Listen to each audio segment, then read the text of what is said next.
merci aux organisateurs pour leur invitation. Alors, je vais essayer d'utiliser. Tu peux juste, je pense, prendre ça comme ça, Voilà, voilà, ou alors il y a comment je fais pour la- poster pour le suivant? peut-être ça, c'est encore plus pratique, Voilà, tu vois, la page up, page down. d'accord. Là, il faudrait que je masque ça, je sais jamais trop le faire. On va le mettre ici. Mais ça va là, regarde. Voilà, oui, c'est bon, parfait. Voilà, alors donc je lis les slides que j'ai, comme ça permettra à tout le monde de les lire avec moi. La période récente a vu des progrès importants des techniques d'intelligence artificielle, mais aussi l'annonce de promesses futuristes. Va-t-on vers la mécanisation des mathématiques? L'intelligence artificielle a envahi le monde culturel, scientifique, industriel, économique. Trois petits points. On constate des masses d'informations, vraies ou fausses, des masses d'opinions d'un extrême à l'autre. D'ailleurs, j'avais écrit un livre sur l'intelligence artificielle qui avait pour sous-titre Du golem à Pygmalion. Le golem, c'était le côté pire, le Pygmalion, le côté excellent. Il y a aussi des investissements en milliards de dollars, pour ne pas dire en milliards de dollars, des mots en milliards de données. Les milliards de dollars des investissements sont sans retour sur l'investissement. Il y a des promesses, souvent sans réalisation. Il y a même des grosses bêtises qui sont dites sous le nom d'hallucinations. Et même, ça c'est par les ordinateurs, mais il y a aussi des bêtises qui sont dites par des humains. Et en public, je ne donnerai pas de nom, mais en privé, je peux donner quelques exemples à ceux qui me le demanderont. Face à ce déluge, j'ai choisi comme domaine test celui de mathématiques, plus précisément les applications de l'intelligence artificielle aux mathématiques et de leur devenir, le devenir des applications. Le mot test sera justifié, je l'espère, au moins partiellement par la suite. Avant de commencer, deux remarques qui me semblent utiles. Premièrement, l'intelligence artificielle qu'on appellera IA This n'est pas meeting une... is being recorded. Vous voyez, c'est ça l'intelligence artificielle. L'intelligence artificielle n'est pas une science, c'est une technologie. On peut en voir le signe. Par exemple, le premier exemple qui m'est venu à l'esprit, c'est un débat assez douloureux, au moins pour l'un des participants, de Chomsky avec les partisans de l'intelligence artificielle. Ça a duré pendant de nombreuses années à propos du traitement du langage, Chomsky étant le créateur d'une science du langage, la linguistique, et les agents de l'intelligence artificielle, vous savez, ce qu'ils ont fait, ce qu'ils font. Un autre signe distinctif, il me semble, consiste en ce que les questions fondamentales que pose l'intelligence artificielle, depuis sa naissance, disons depuis sa naissance, depuis les, les textes que j'ai consultés, parce que j'ai fait beaucoup d'archives, les questions qu'elle pose, souvent de nature mathématique, mais pas toujours, sont restées à travers les années sans réponse, absolument. Mais ça n'empêche pas l'intelligence artificielle d'avancer. Et là, je crois que c'est une différence, par exemple, avec les mathématiques, où on donne tout de même des réponses, peut-être plusieurs réponses différentes, mais aux questions qu'on se pose. Donc, d'une part, c'est une technologie et on constate qu'il y a absolument absence, presque partout, de la philosophie des techniques pour lequel nous avons des bons historiens et philosophes en France. Je pense bien sûr à Simondon. J'ai constaté récemment, j'ai assisté à un colloque, enfin sur Zoom, j'ai assisté à un colloque qui s'appelait Implication philosophique de l'IA, et justement, il n'y avait pas d'implication du point de vue des techniques. Pourtant, l'IA, c'est une technique. Je ferai un bref survol historique, puis je poserai une question centrale pour moi qui a motivé mon intérêt pour l'IA, et j'exposerai quelques éléments de succès partiels et même des éléments négatifs de critique sceptique. Et enfin, j'essaierai d'ouvrir quelques perspectives et je vous réserve, pour ceux qui resteront jusqu'au bout, une ou deux petites surprises finales. J'ajoute qu'il y a un point commun avec les mathématiques, entre l'IA et les mathématiques, c'est qu'il peut être très fructueux, comme le pensent les historiens des mathématiques, de relire les travaux anciens. On y trouve quelques niches parfois utiles. Ça peut arriver qu'on trouve en lisant Fermat ou même Euclide des éléments de réflexion. Et donc, j'ai signalé que les textes anciens, souvent polémiques, dans l'IA, n'ont en général pas de réponse. Alors, j'essaye d'utiliser ça. Ah, c'est ça. Donc, je commence par une référence en cette période de féminisme intégral à Madame Lovelace, qui est la première informaticienne. Et elle disait quelque chose qui va motiver un peu le reste de ma réflexion. La machine analytique n'a pas la prétention de donner naissance à quoi que ce soit. Elle peut seulement effectuer tout ce que nous lui ordonnons de faire. Ça, c'est une idée qui a été reprise par le grand créateur, qui est là, sauf erreur. Est-ce que je peux revenir en arrière? Non. Ici. Alors, je commence par un survol historique avec un coup de chapeau au grand créateur Turing, 1912-1954. L'IA est née officiellement en 1956, lors d'une réunion à Dartmouth, avec le but, à l'origine, que je cite, créer une machine pour imiter l'apprentissage ou tout autre élément d'intelligence humaine. Alors, je fais juste un petit aparté, c'est que dans la suite, vous verrez beaucoup de mots qui sont soit avec plusieurs sens, qui sont polysémiques, sur lesquels on n'est pas d'accord, ou bien qui ont des sens, un sens mais assez flou. Par exemple, le mot intelligence, c'est un mot dont le sens dépend des époques, des cultures.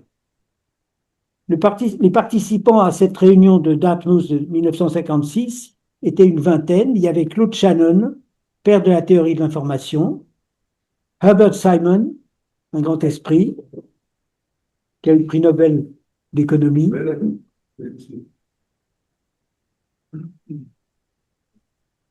Marvin Minsky, informaticien, et John McCarthy, qui a donné son nom, intelligence artificielle. Dans une première étape, s'est développée l'intelligence artificielle symbolique. Par symbole, on utilisait le fait que le fonctionnement reposait sur les règles logiques, les implications, etc., ce qui a donné plus tard les systèmes experts qui n'ont duré qu'un temps. Il y eut d'abord un grand enthousiasme qui est reflété, si je ne me trompe pas, par cette phrase de Herbert Simon en 1957, I'm willing to make the following prediction to be realized within the next 10 years. A digital computer will discover and prove, les deux mots importants sont discover et prove, an important and new theorem in mathematics. Donc ça, c'était en 57 et nous sommes 70 ans presque plus tard. Alors, prove un important theorem, si, oui, il y a eu des démonstrations, mais discover, il n'y en a pas. Là-dessus, il y a un consensus. Il n'y a pas eu de machines qui ont découvert un nouveau théorème.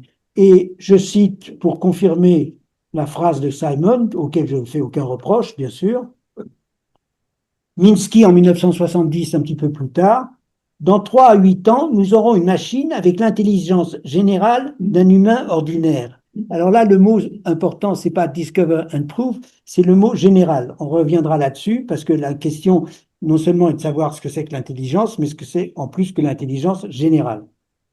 Devant la complexité du traitement informatique utilisant les règles logiques, la méthode a perdu son dynamisme et est remplacée à partir des années 80 par l'IA qu'on appellera plus tard connexionniste. Pourquoi connexionniste? Parce qu'elle s'inspire du fonctionnement en connexion des millions, pour pas dire milliards, de neurones du cerveau et des milliards de connexions entre eux, les synapses. Elle s'en inspire et fait jouer un rôle central, on va dire, aux corrélations statistiques, parce que je ne veux pas rentrer trop dans la technique, sauf pour répondre aux questions éventuellement. Les résultats sont impressionnants. on les a vus depuis des années, en particulier avec la structure de réseaux de neurones artificiels en épaisseur, c'est-à-dire des réseaux, des couches de réseaux les uns au-dessus des autres. Ça peut être des milliers de réseaux sur chaque couche. En particulier avec la structure de réseau, l'apprentissage profond. Quand on dit profond, ça veut dire que les couches sont profondes. Construit en s'inspirant des réseaux du cerveau. Et dans le cerveau, ce qu'on contrôle le mieux, ce qu'on comprend le mieux, c'est la vision. Donc Yann Lequin, il s'est inspiré avec une équipe de ce qu'on connaissait sur la vision pour fabriquer des réseaux qui utilisaient quelque chose qui est utile pour la vision et aussi en mathématiques. Ça s'appellera, c'est appelé des réseaux convolutionnels parce qu'ils utilisaient la convolution. Une nouvelle étape s'ouvre à partir de 2015-2017 avec les Large Language Models, LLM, qui gèrent des quantités énormes de données sous forme d'abord de morceaux ou de mots ou de morceaux de mots qu'on appelle des tokens, puis des images grâce à l'invention qui a fait le boom et le hype récent, des logiciels complexes très élaborés qui reposent sur une invention astucieuse et compliquée qui s'appelle, le titre de l'article en anglais, je traduis en français, c'est « Vous avez juste besoin de l'attention ». Attention is all you need. Et cette invention d'une équipe en 2017 a donné les transformers qui traitent en même temps tous les mots d'une phrase et qui permettent, quand on cherche, alors le principe c'est on cherche le mot, on commence une phrase et on veut que la machine trouve le mot suivant, mais là c'est on cherche une phrase et on autorise dans la machine, dans la recherche, à chercher les mots loin derrière, loin antérieurement. Pourtant, dès 2001, deux informaticiens, Sam Legg et Davis Gutzel, constatent que les réalisations de la nouvelle IA sont loin du projet initial et lancent l'idée d'une intelligence générale qui sera au cœur des débats futuristes d'aujourd'hui. Générale, ça veut dire capable de tout traiter comme nous. Parce que nous, on est supposé pouvoir traiter avec notre intelligence tous les problèmes. Alors, cette question d'intelligence générale, elle prendra plusieurs noms et elle sera étudiée sous différentes formes. Il y a intelligence surhumaine, il y a Human Level Mathematical Understanding ou Human Level Understanding. Et nous, on va se limiter aux mathématiques parce qu'on ne veut pas. C'est compliqué. Parmi les applications les plus étonnantes des LLM, le chat GPT conversationnel. Le GPT, ça veut dire Generative Pre-trained Transformers, et comme je ne veux pas rentrer dans les détails, je dis juste que pre-trained, ça veut dire que les machines sont entraînées avant même que vous leur posiez la question, elles sont entraînées en général pour répondre à toutes les questions que vous leur posez, toutes entre guillemets, qui ont produit un enthousiasme massif, malgré les biais, les erreurs, les hallucinations. Alors les hallucinations, c'est quand la machine vous répond un truc de complètement stupide qui n'existe pas, et même pas une erreur, qui est une absurdité. Cet enthousiasme a induit les patrons des grosses entreprises d'IA d'annoncer l'arrivée prochaine, donc chaque année ils annonçaient pour l'arrivée de l'année suivante, d'une intelligence artificielle à l'égal de l'homme. Ce sera évidemment l'objet de la discussion dans quelques minutes. Alors je passe à une distinction dans l'IA vers les mathématiques. J'appelle ça les deux champs. C'est pas vraiment de moi, hein. Et là, je reviens en arrière une seconde, si je peux. Nous distinguerons deux domaines de l'appui de l'intelligence artificielle aux mathématiques. Celui de la mécanisation des mathématiques, je reprends le titre temporaire d'ailleurs, du dernier colloque à Leiden aux Pays-Bas, septembre 25. Il s'agit de la conception de machines ou de nouveaux langages informatiques, donc soit des nouvelles machines, donc des inventions de nouveaux logiciels. Quand on dit machine, ça veut dire logiciel, soit de nouveaux langages. Alors, je fais allusion au COQ, COQ, qui a le début du nom de Thierry Coquan. Au sujet de Thierry Coquan, je recommande la leçon inaugurale de son année au Collège de France. le coq est devenu rock, et c'est un langage astucieux qui permet de faire des tas de choses. Ou bien Lean, un autre langage utilisé dans le monde entier. Ces langages et ces machines ont permis des résultats nouveaux dans plusieurs domaines. Alors, je fais une petite liste, sans doute que je vais en oublier. Traitement de problèmes qui ont trop de cas particuliers à traiter. Alors, vous connaissez sans doute le problème des quatre couleurs, à savoir, on a une carte. Non. On a une Pourquoi carte. tu me regardes comme ça? Qu'est-ce qui parle? Ah, c'est le zoom. On Ça a une vient de carte. là, d'accord. Alors, les quatre couleurs, c'est le théorème des quatre couleurs, c'est on a une carte quelconque du plan et il faut démontrer qu'on peut la colorier en utilisant seulement quatre couleurs de manière à ce que deux pays voisins soient coloriés différemment. Ça, c'est le théorème des quatre couleurs qui a été démontré en traitant une quantité astronomique d'exemples par l'intelligence artificielle, par les ordinateurs dont je viens de parler. Tu veux couper les... Oui, en principe, on ne doit pas laisser son micro quand on est auditeur, voilà. Oui. Le théorème de Kepler, c'est celui de l'empilement des sphères. Montrer que l'espace infini peut être rempli avec des sphères qui sont en contact, des sphères toutes de même rayon, de la manière la plus dense possible, trouver l'empilement le plus dense. Ça, c'est le deuxième exemple. Et le troisième exemple est un résultat de mathématiques, c'est le théorème qui concerne les groupes finis d'ordre impair, théorème de Thomson. Ça, c'est le premier exemple de ce à quoi ont servi ces machines, éventuellement ces langages. Un deuxième exemple, c'est celle de la formalisation de démonstration. C'est-à-dire, on imagine un logiciel, vous lui donnez une démonstration bien écrite, disons tapée à la machine tout de même, mais en langage, en votre langage naturel, et il le transforme en un langage formel sans faute.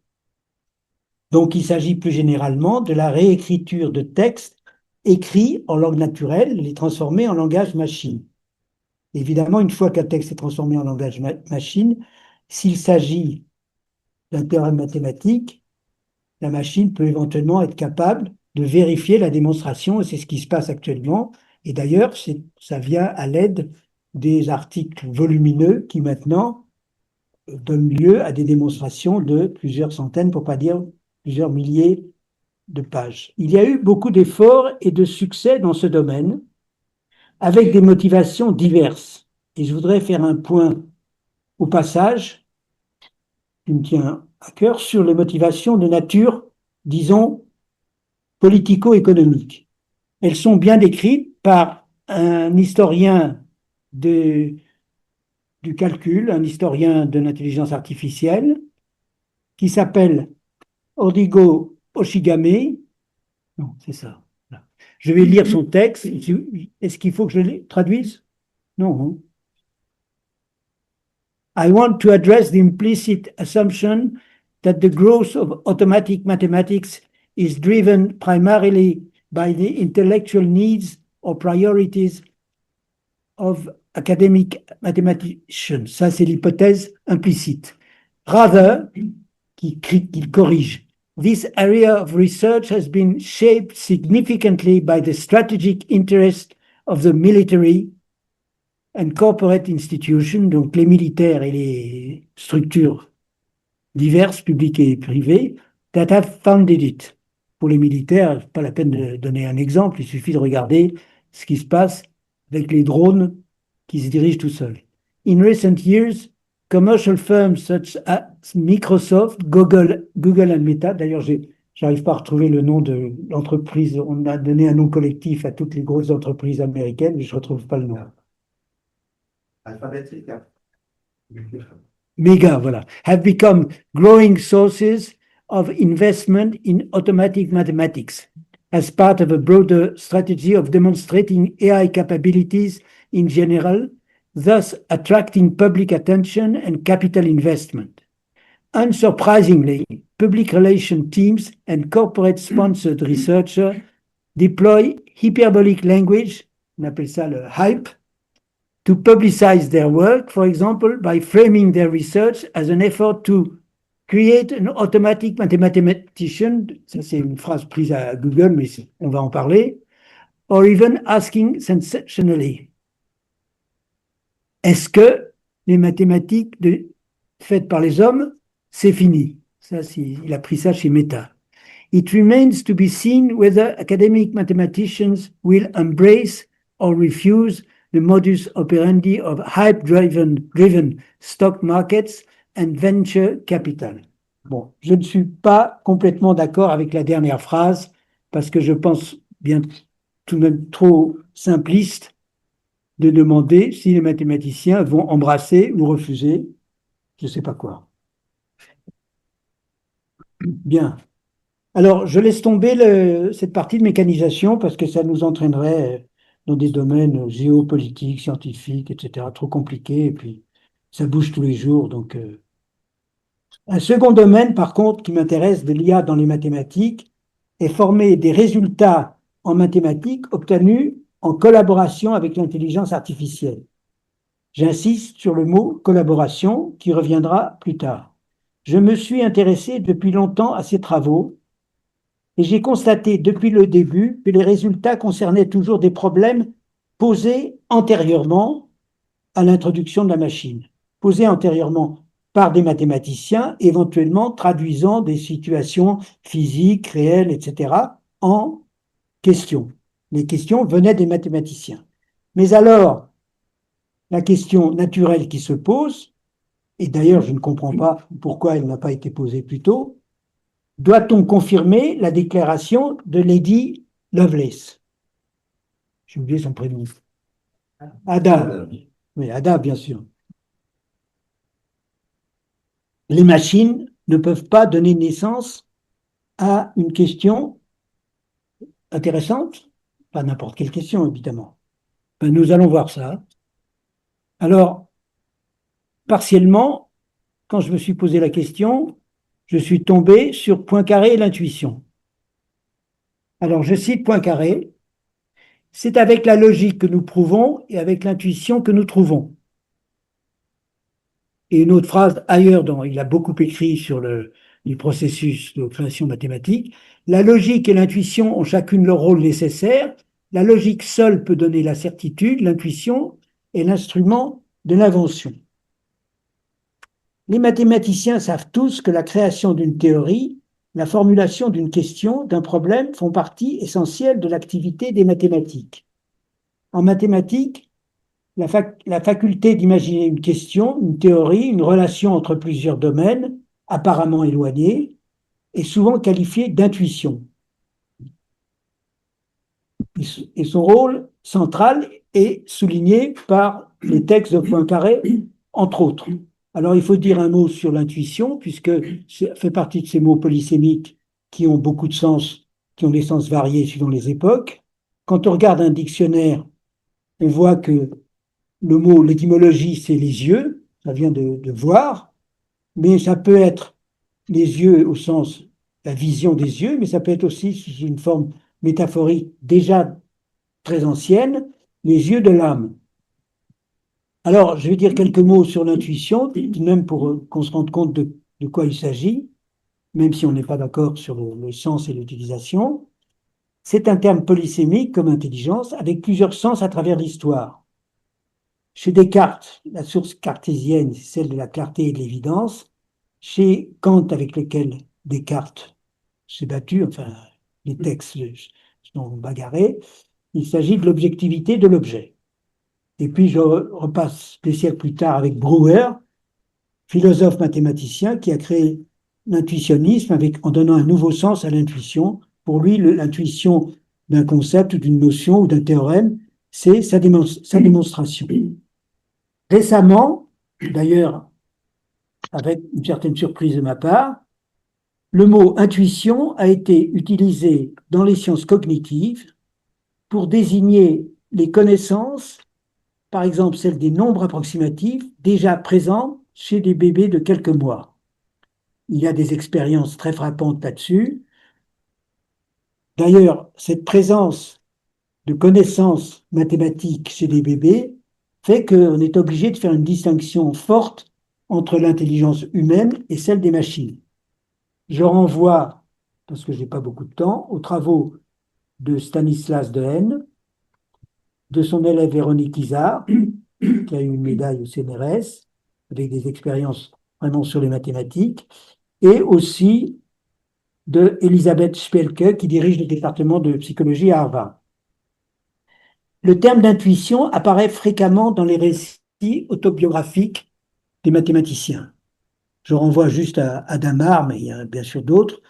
Le livre d'Adamar esquisse sur la psychologie de l'invention dans le domaine mathématique. Au départ, c'était des conférences qu'il avait fait à New York pendant la guerre. Alors, je passe à un sujet moins connu, sur l'intuition. Il s'agit d'un point de vue original, très différent, développé par le regretté Yuri Manin dans un article qui s'appelle Activité artistique spontanée, origine des logogrammes et intuition mathématique avec un S. Il n'y a qu'une partie, la dernière partie, avant les conclusions, qui concerne les intuitions mathématiques. Il s'agit de son livre Mathématiques comme métaphore, qui a d'ailleurs la propriété bizarre, c'est qu'il est édité en plusieurs langues et chaque langue a un sommaire différent.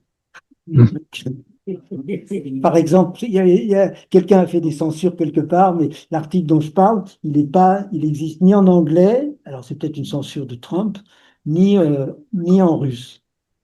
Alors, deux exemples pour illustrer le point de vue de Manin sur l'intuition. C'est un point de vue global. On va voir lequel.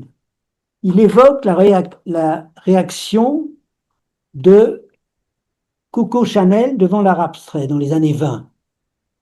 Alors, c'est ça celui-là ou celui-là? Alors, je vous donne un exemple. Il s'agit d'un tableau de Picasso, Harlequin au violon. C'est le début de l'art abstrait. Et plus tard, elle fait un commentaire par écrit à un ami. C'était sa peinture que j'admirais, en parlant de Picasso. Pardon. Ah non, je suis pas doué. C'était sa peinture que j'admirais. Je ne la comprenais pas, je la trouvais convaincante, et c'est ce que j'aime. Pour moi, c'est une table de logarithmes. Alors bon, on en reste là, mais le commentaire de Manin relie cette remarque avec ce que j'ai dit plus tôt, parce que dans un contexte, il place tout ça dans un contexte socio-historique et il dit de Coco Chanel et de sa phrase, l'intuition de Coco Chanel ne la trompait pas. Donc, il donne un feu vert à Coco Chanel à travers les années. Un autre exemple d'intuition donné par Manin, moins drôle, sans doute, c'est l'évocation de l'appel de Leibniz, que je dois avouer que je ne connaissais pas. Il a écrit quelque part à un correspondant, calculons, point d'exclamation, calculemus. Et là, Manin qualifie ce cri, c'était violent, semble-t-il, dans le texte de Leibniz, il qualifie ce cri d'intuition philosophique. Par rapport au futur, sans doute, il justifie ça par rapport au futur développement qui a suivi, parce qu'après Leibniz, il y a eu Hilbert, Gödel, Kolmogorov, etc. Ceci comme sujet de réflexion sur le thème de l'intuition. Une vision élargie donc de l'intuition qu'il replace, Manin, dans ses dimensions historiques et sociales, en distinguant trois modes d'intuition mathématique au niveau individuel. Alors, je dois dire que je n'ai rien vu sur l'intuition mathématique qui soit comparable à ça. Le mode spatial, le mode linguistique et le mode opérationnel. Je pense que Manin, quand tu privilégiais ces trois modes et aussi les couples d'opposés entre eux, il était encore sous l'influence de la division entre les deux hémisphères du cerveau et une division qui a tout de même perdu un peu de son poids à travers les années. Mais le mode opérationnel, qu'il appelle aussi synesthésique, est associé au contexte socio-culturel. Par exemple, dans une description d'un exemple, le mode opérationnel, sous l'avatar des transformations algorithmiques de texte, signe incontestable de la modernité. C'est page 434 du livre. Ce troisième mode d'intuition, caché chez les auteurs antérieurs, nous guidera pour les perspectives d'avenir. Nous guidera, enfin, à ce qu'on peut. Inspiré par le point de vue de Poincaré et l'absence de questions posées directement par des machines avec réponse de l'IA, j'ai posé la question suivante. Donc là, rentre dans un petit passage mathématique. J'ai pas besoin de bouger. Qu'est-ce qu'un ordinateur pourrait de lui-même poser? Est-ce qu'un ordinateur pourrait de lui-même poser la question de la conjecture de Poincaré, qui date environ de 1910, sans intervention humaine autre que la donnée des mathématiques connues à l'époque de Poincaré, disons 1910 ou 1905? J'ai posé la question en 2021. Autrement dit, pour reprendre la distinction de Poincaré qu'on admet pour le moment, peut-on concevoir une intuition artificielle? Ceci a été repris récemment dans une interview de Yann Lequin, un des papes de l'intelligence artificielle, on va dire, sous la forme d'une interview sous le titre Why can't AI make its own discoveries? Ça date de mars 25. Mais avant cela, mon camarade Michael Harris, sur son blog très actif, a provoqué un débat en reprenant mon idée et ça a donné lieu à un débat avec plusieurs interventions d'origines diverses. D'abord, Michael a utilisé l'histoire même du problème, qui, je vous le précise, mais vous le savez tous, n'a pas été résolu par Poincaré, a suggéré une sorte de rétro-ingénierie, qu'on appelle plutôt en général reverse engineering, avec des arguments statistiques proches d'un argument logique qui s'appelle l'abduction, une règle logique introduite par William Pierce, l'inventeur du pragmatisme, qui consiste à partir d'effets calculés pour remonter à leur cause. Alors là, il s'agissait d'effets calculés en supposant la conjecture de Poincaré et d'essayer de remonter la démonstration. Cette tentative de Michael Harris s'est heurtée à des arguments de complexité et à une construction critique d'un géomètre, Henry Wilton, et la participation d'un philosophe des mathématiques, Claudio Bartocci, dans un article qui s'appelle Analogy and Invention, Remarks on Poincaré's Analysis Situs, Papers. Donc, voilà ce que j'ai à dire sur le début de ma question. La référence de cet article, c'est... La référence, tout ça est sur le blog de Michael Harris, et ça, c'est dans un journal dont j'ai oublié le titre, mais de philosophie des mathématiques. Alors, je passe à la partie suivante, scepticisme et tentative. Il faut bien montrer qu'il y a des gens qui sont sceptiques. La question qui se pose est donc celle de la possibilité d'une intuition artificielle, et plus généralement, quelle aide précise, pour étendre un peu le sujet, apportera l'IA dans sa résolution de problèmes mathématiques. De quelle nature, de quelle qualité sera cette aide précise? Est-ce qu'elle va donner la solution ou confirmer la solution, mais est-ce qu'elle va participer à ce qui s'appelle comprendre le sujet? D'abord, de point de vue sceptique sur la capacité de l'IA de résoudre tous les problèmes mathématiques. En 2012, Manin, à nouveau lui, a introduit la notion de complexité de Kolmogorov dans une question différente. Il s'agissait de respecter, oui, je devrais dire en passant, que Manin, quand on lui parlait d'intelligence artificielle, il répondait au début, c'est la bêtise naturelle. Oui, il a un peu évolué tout de même, grâce à moi. Dans une question différente, il s'agissait de Anderson, un journaliste, je crois, qui avait écrit un livre qui s'appelait La fin de la science. Et l'idée, c'était que maintenant qu'on avait des bases de données, il n'y avait plus besoin de faire de la science, il suffisait de faire des statistiques. Voilà, c'était en gros le discours de ce monsieur d'Anderson qui n'a pas tenu plus de quelques mois. Mais ça a rendu Manin furieux et il a écrit un article amusant qui s'appelle Kolmogorov Complexity as a hidden factor in scientific discourse from Newton's law to data mining. Alors, si vous vous intéressez à la science, dans une première partie, il y a une distinction. La complexité de Kolmogorov fait une distinction entre les types de théories, les types de domaines scientifiques. Il y a ceux qui sont de faible complexité de Kolmogorov et ceux qui sont de grande complexité de Kolmogorov. Disons, une base de données, a priori, c'est grande complexité de Kolmogorov en général.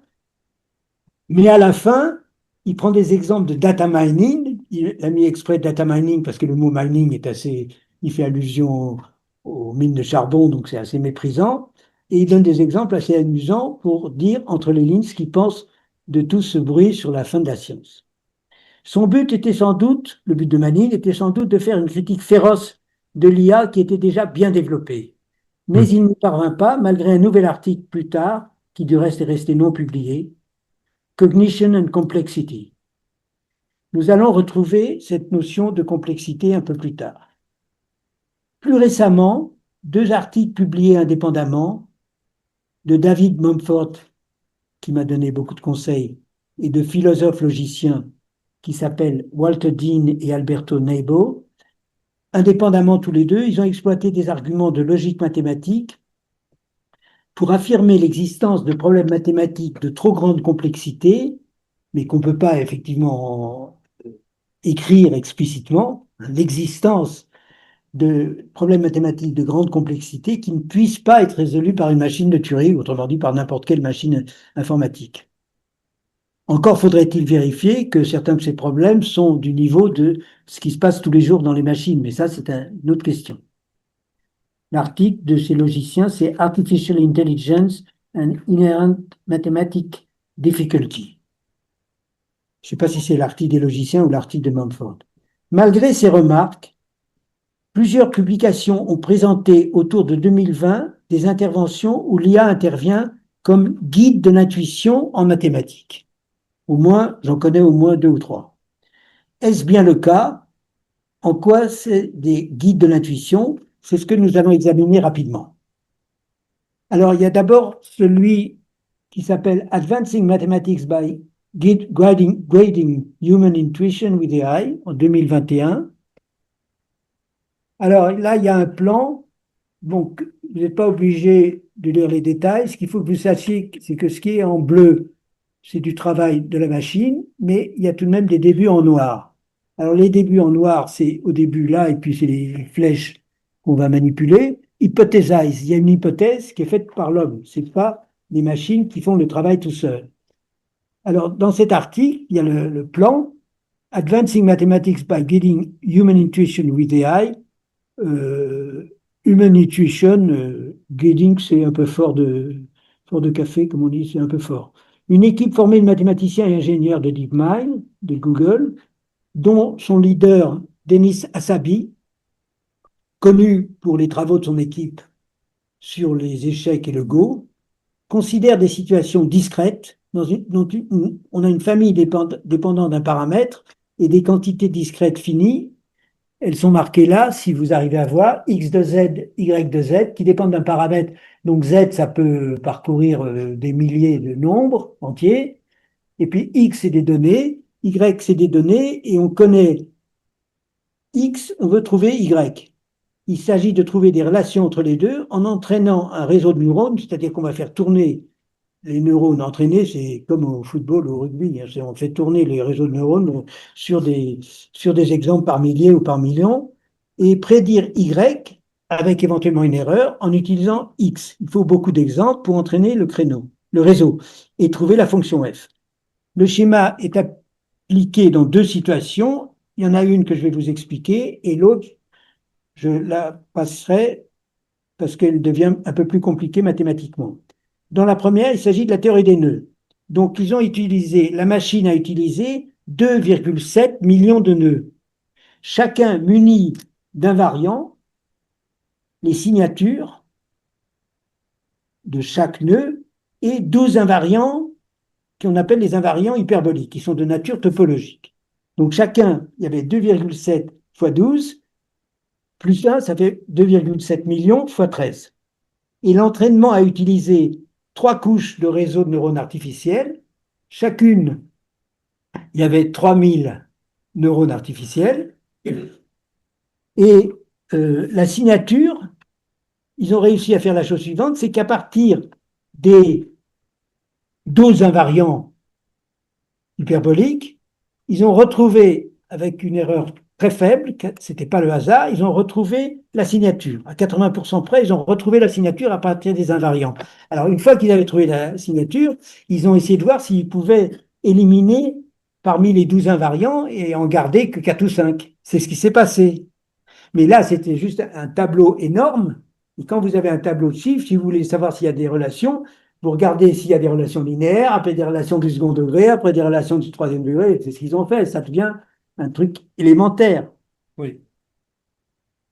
Le deuxième cas traité est aussi, c'est plus compliqué mathématiquement, mais c'est de la théorie des représentations, finie toujours, des groupes finis, mais il s'agit encore de situations tout à fait finies. Dans les deux cas, les situations pouvaient être traitées avec des méthodes statistiques élémentaires, enfin ce que je viens d'expliquer, on lance, on dit est-ce qu'il y a des relations linéaires entre ces millions de trucs, est-ce qu'il y a des relations, etc., jusqu'à ce qu'on trouve quelque chose d'intéressant. Et en général, c'est à des erreurs près, et puis si c'est des erreurs faibles, alors à ce moment-là, on regarde si on peut en tirer une relation. Donc c'est ça qu'ils appellent guiding human intuition. Donc ces méthodes, en fait, relevaient plutôt de ce qui a été appelé à un moment mathematics par expérience, mathematics by experiments, par Borwen et Bailey, qui ont publié un livre dans les années 2008. Comme l'a fait remarquer Ernest Davis, que j'aimerais bien citer parce qu'il est spécialiste d'intelligence artificielle et auteur avec un autre très critique et spécialiste sérieux, Gary Marcus, d'un livre qui s'appelle Building Artificial We Can Trust. Construire une intelligence artificielle auquel nous puissions faire confiance. Vaste programme, tiré de gauche. Avec le terme d'intuition, ici, n'est pas autre chose que reconnaissance linéaire algébrique. Un deuxième exemple que je veux signaler, plus sérieux, c'est le sujet suivant. C'est pas ça. Le suivant, c'est comment? Oui, ça va marcher. Voilà. Alors, le titre, c'est l'IA résout des problèmes de géométrie des Olympiades. Alors, voilà le problème avec l'explication à gauche. Plusieurs équipes de différents pays d'intelligence artificielle ont voulu s'attaquer à la résolution de problèmes de géométrie des Olympiades mondiales de mathématiques. Autrement dit, des problèmes qui sont pour le plus fort, pour les meilleurs futurs mathématiciens ou, bon, je ne sais pas pour quel type de jeunes, mais alors il y avait DeepMind, OpenAI, une équipe autour de collaborateurs de Meta, incluant mon ami Amaury Ayad, professeur à l'école des ponts, dont on parlera encore un peu plus tard. L'intérêt est que devant la difficulté des problèmes soumis, des outils complémentaires ont dû être associés, différents de l'IA connexionniste pure. C'est pour ça que je cite. Alors voilà par exemple ce qui s'est passé. On donne ce problème, mais là-dedans, si vous regardez la figure, il y a 3 points qui n'y étaient pas au départ quand on donnait le problème. C'est les points G, E et F. D, G, E, pardon. D, G, E, qui sont quelque part et qui sont des constructions. Mais le problème est donné sans ces points. Alors, il y a des cercles, on explique ce que c'est, il y a un triangle ABC, etc., etc. Le logiciel AlphaGéométrie créé par Google a associé un problème classique. Donc, quand on a cette figure au départ sans les points DGE, le logiciel peut sortir tous les théorèmes, toutes les propriétés de cette figure.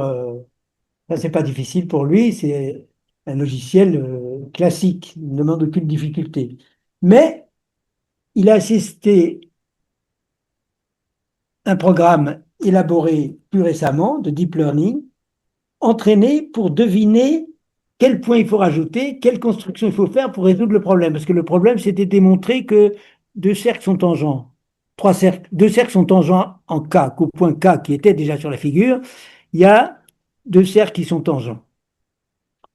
Alors, il a fallu entraîner, suivant les méthodes récentes, pour deviner les constructions nécessaires, pour deviner les points DGE. Donc, il a fait une partie du travail mathématique.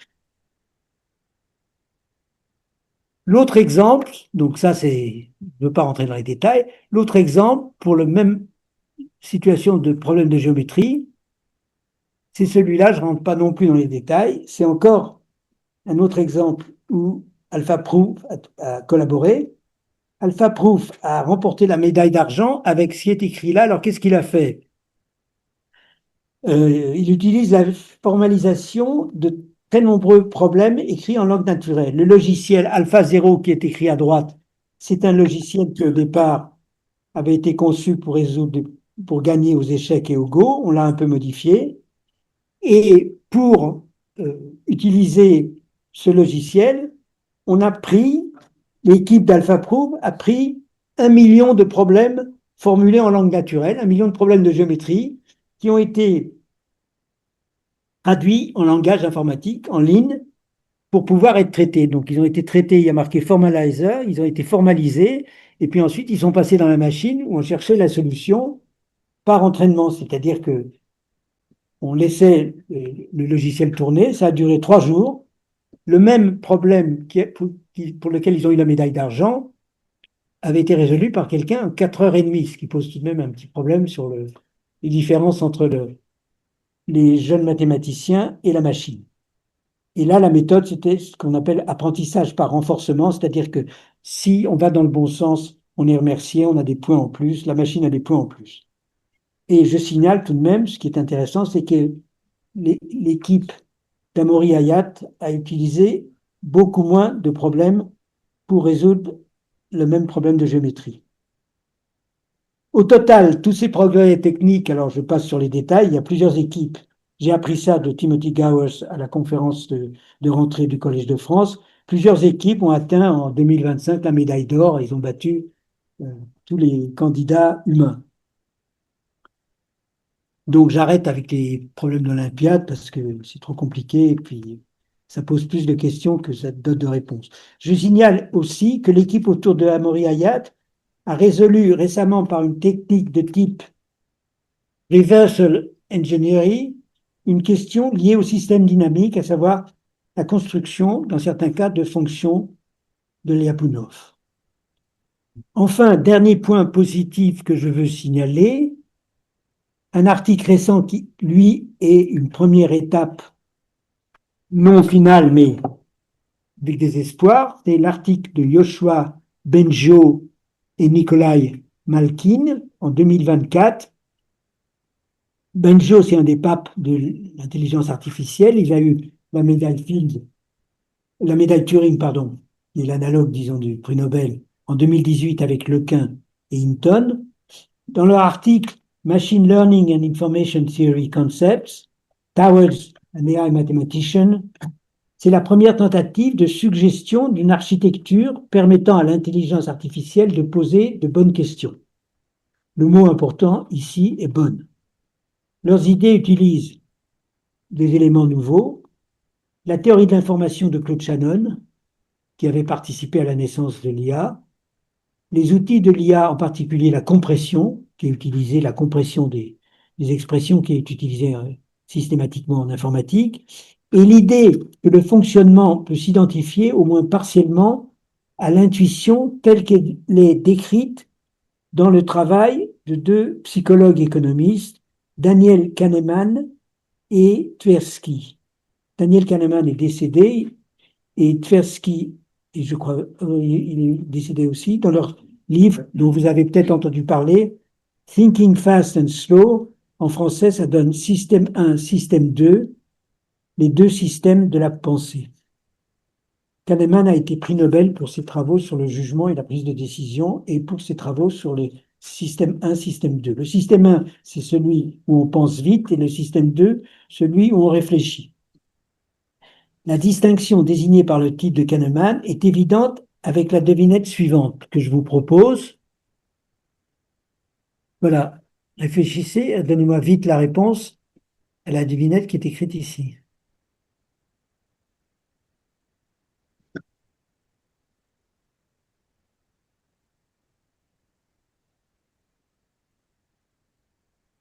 S'il n'y a pas de réponse, c'est pas drôle. Je suis déçu. Est-ce qu'il y a un chiffre qui vous vient tout de suite à l'esprit? On a peur. Bon, la mondaine. Je vois rien. Mais le chiffre qui vient tout de suite à l'esprit, c'est celui qui est poussé par le système 1 et il est faux. Bon, vous réfléchirez. Le système 1 est donc le mode rapide, proche de la perception, et le système 2 s'occupe de processus mentaux plus lents. Cette séparation qui a eu beaucoup de succès quand ça a été publié, puisqu'il y en a un qui a eu le prix Nobel d'ailleurs, va guider certains des travaux de l'IA, dont cet article de Benjo. Mais avant cela, un problème se pose dans le cadre de psychologie humaine. Comment on passe du système 1 au système 2? Il y a tout de même un problème, c'est que si on pense qu'avec le mode rapide, comment on passe au mode réfléchi? Par exemple, là, si vous avez la réponse rapide, vous allez vous rendre compte qu'elle est fausse et vous allez commencer à faire une addition ou une soustraction. Comment mettre en marche, après le système 1, le système 2? Du point de vue de la psychologie où je ne connais rien, cette réponse n'est pas évidente et cela a conduit un psychologue français, Olivier Huguet, à écrire un livre qui s'appelle L'intelligence n'est pas un algorithme et à introduire un système complémentaire, un système 3. Un livre intéressant, L'intelligence n'est pas un algorithme. Revenons à Benjo Malkin, un projet d'architecture ambitieux. On veut choisir parmi toutes les questions qui peuvent être produites par la machine les bonnes, celles qu'on va garder, parce qu'a priori, si on lance la machine pour poser des questions, elle va en poser beaucoup. Alors, comment on va les choisir? Comment la machine va les choisir? Donc, les bonnes questions, le mot bonne, il le remplace par les questions utiles, les questions efficaces. Et ça donne ceci que je réserve pour ceux qui s'intéressent dans les détails à tout ça, une composante cruciale de l'utilité d'un nouveau théorème qu'on aurait démontré dans le contexte des théorèmes préalables. S, c'est un ensemble, un magma de données, ou de théorèmes, ou de résultats, ou d'hypothèses. Et T de S, c'est les théorèmes qui existent déjà dans ce magma. L'utilité, c'est, alors il donne une définition, comment efficacement T de S, réunion avec le théorème T, comprime l'ensemble des théorèmes, des énoncés mathématiques prouvables. C'est-à-dire T de S union T, le T qu'on ajoute, le théorème qu'on ajoute, c'est une bonne compression de l'ensemble des statements si beaucoup de statements prouvables peuvent être dérivés de T de S union T, disons en moins de K étapes. Bon, c'est une définition technique, mais ça permet d'espérer qu'on va peut-être pouvoir mesurer d'une certaine manière ce qu'on fait et dire que d'une certaine manière un résultat, vrai ou faux d'ailleurs, est utile, bon, efficace. Alors, leur article parle de petites longueurs de description, je crois que c'est là aussi, mais pour un ensemble de théorèmes, tout en étant proche, toujours avec une notion de longueur, de beaucoup d'assertions prouvables. Et donc, cette définition, comme je viens de le dire, exige de pouvoir mesurer l'efficacité avec une notion de complexité adaptée à la situation d'intelligence artificielle. L'article de Manin suggérait d'utiliser la complexité de Kolmogorov, mais il n'est pas arrivé puisqu'il n'a pas eu de conclusion claire. Alors, moi, j'ai pensé à une autre complexité qui est plus proche de la situation dans laquelle on se trouve avec des longueurs, des arguments de pages de code, etc., qui s'appelle le MDL, Minimum Description Length, mais ce projet est encore fragile et je ne sais pas ce que Benjo en a fait depuis. Mais c'est la première tentative d'introduire une intuition artificielle. Alors, je n'insiste pas et je vais parler de la situation, si vous voulez bien, aujourd'hui et des perspectives futuristes. J'essaye de faire le point sur la situation actuelle et ensuite j'ouvre quelques portes dans un séminaire avec l'aide de, si vous le permettez, de la littérature et de la philosophie. Ce ne sera pas d'ailleurs la première fois que la littérature et la philosophie interviennent dans les mathématiques. Première remarque, la séparation introduite par Poincaré n'est pas unanimement acceptée. Je cite Timothy Gowers, qui, lors de ses colloques Formes de l'intelligence au Collège de France en septembre dernier, ou en octobre, je ne sais plus. Je le cite, pour être bon pour trouver les démonstrations, il faut aussi être bon pour trouver les bonnes questions. On ne peut pas séparer les deux. Cette opinion pourrait, elle aussi, être discutée. Par exemple, à partir de l'anecdote que je me permets de reprendre, je ne sais pas très bien à qui elle est due, il s'agit de l'histoire du candidat de thèse René Thom. Et tu connais l'histoire? Il avait des problèmes dans la rédaction des notes au compte-rendu. Je me suis senti touché quand on m'a raconté, parce que moi aussi j'avais des problèmes de la rédaction des notes au compte-rendu. Et sa rédaction ne plaisait pas à son patron, qui était Henri Cartan, le pape des mathématiques françaises. Donc, on a l'intuition et la logique en face l'un de l'autre, d'une certaine manière. Et alors, il y a un ami commun, je ne sais pas de qui très bien, mais certainement de Cartan, qui a engueulé Cartan qui refusait les notes de Tom. D'ailleurs, moi, on me les a refusées pas mal. Carton me les a refusées pas mal. Il lui a dit, arrête d'emmerder Tom, parce qu'il y a 20 personnes qui peuvent donner la démonstration, mais il n'y a qu'une seule personne qui peut trouver l'énoncé. Donc, je laisse ça à votre réflexion, ou à la mienne. Plusieurs experts doutent de l'arrivée prochaine, même lointaine, d'une IA générale qui possède les capacités de l'intelligence humaine. C'est le point de vue de Yann Lequin, par exemple, récent, le point de vue récent de Yann Lequin. J'espère que c'est lui qu'on va voir là. Ça, c'est un extrait, une photo que j'ai prise dans un interview qui s'appelle de Yann Lequin, Mathematical Obstacles on the Way to Human Level AI. L'interview est faite de choses bien compliquées, avec des mathématiques issues de la physique statistique, et très, très compliquées, mais là, il donne des arguments pour dire on est en train de rater quelque chose d'énorme.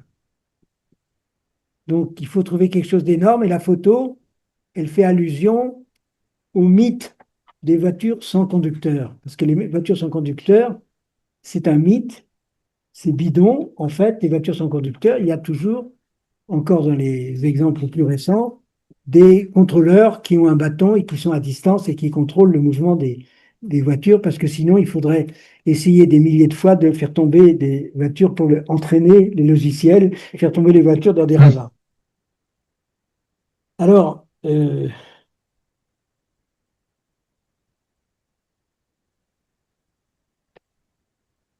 point de vue d'Yann Lequin, d'abord, il explique les difficultés mathématiques, je ne rentrerai pas dans les détails, et il affirme de trop tard, autre argument chez lui, que l'intelligence générale n'existe pas, mais qu'il faut l'intelligence générale, au sens du mot général que j'ai utilisé plusieurs fois ici, l'intelligence générale n'existe pas, mais il faut concevoir des architectures informatiques adaptées à chaque domaine et même à chaque langage à l'intérieur des architectures informatiques.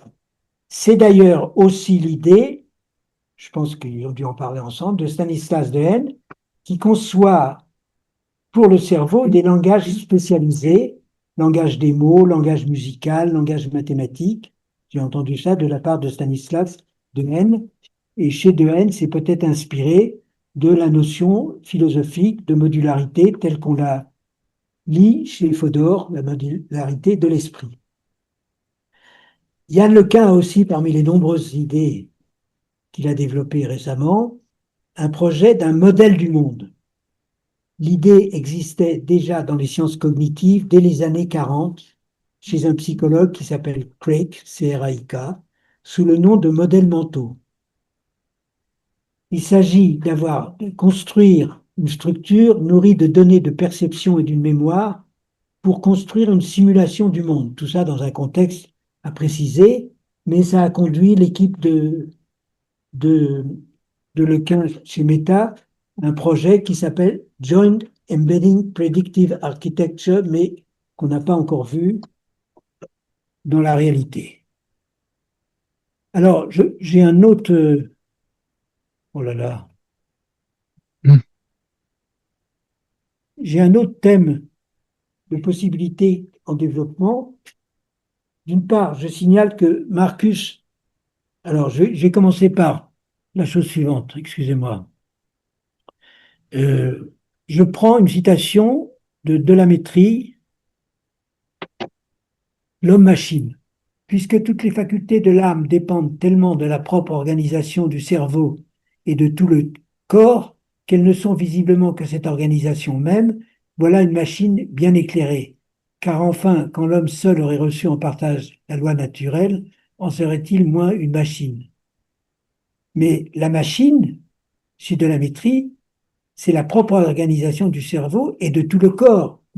Donc on retrouve cette idée chez ceux qui pensent que le corps tout seul, ça ne va pas marcher pour faire l'intelligence. Alors le scepticisme de Mumford, relativement modéré, parce qu'il travaille positivement en espérant avancer, s'inspire de ce qu'on pourrait appeler l'absence d'un corps pour l'IA. Une question déjà présente, par exemple, chez Delamétrie. Chez les premiers critiques de l'IA dans les années 70, on avait déjà cette idée qui partait, il s'agissait à l'époque de parler du bon sens. Par exemple, partant de la phrase de Descartes, le bon sens est la chose du monde la mieux partagée, les auteurs se demandaient si les machines aussi avaient partagé cette chose du monde, le bon sens. Contrairement à ce qu'une lecture trop rapide de Descartes pourrait penser de sa méthode, qui pourrait être comprise comme seulement mécanique.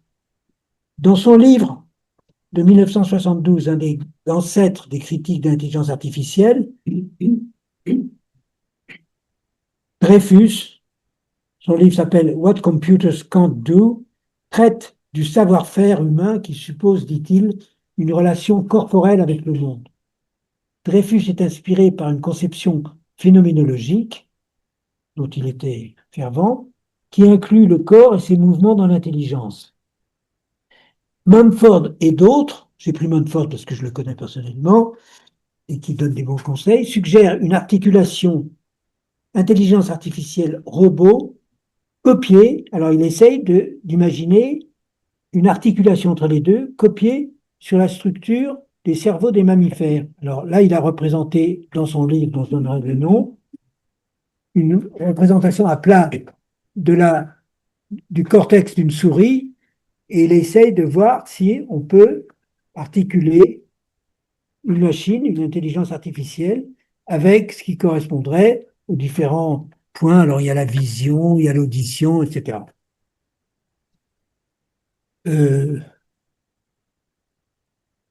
Et pour finir sur le sujet des espoirs et des projets, je termine avec un coup de chapeau à Gary Marcus, qui se bat depuis 30 ans pour essayer de mettre ensemble, de faire une hybridation des intelligences connexionnistes et des intelligences symboliques. Alors, il a participé à un congrès qui était en hommage à Turing, et donc il a présenté un dessin humoristique. Aujourd'hui, le test de Turing comme interrogation, il y a les robots qui se préparent à répondre à l'interrogation, et à gauche, c'est un livre récent, La grande illusion de l'intelligence générale professionnelle, AGI.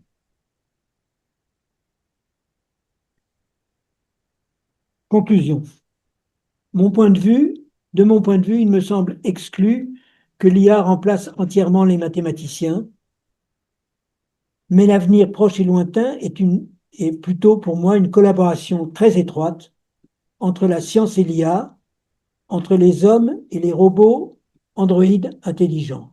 Je dis entre la science et l'IA parce que j'ai regardé de près au début ce qui se passait avec le repliement des protéines qui a valu le prix Nobel à des chercheurs et aussi à Denis Hassabis, le patron de DeepMind.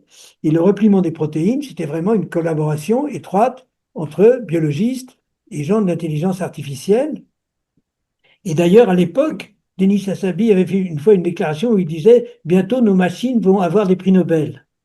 Mais je crois qu'effectivement, les machines auront peut-être des prix Nobel, mais accouplés avec des scientifiques.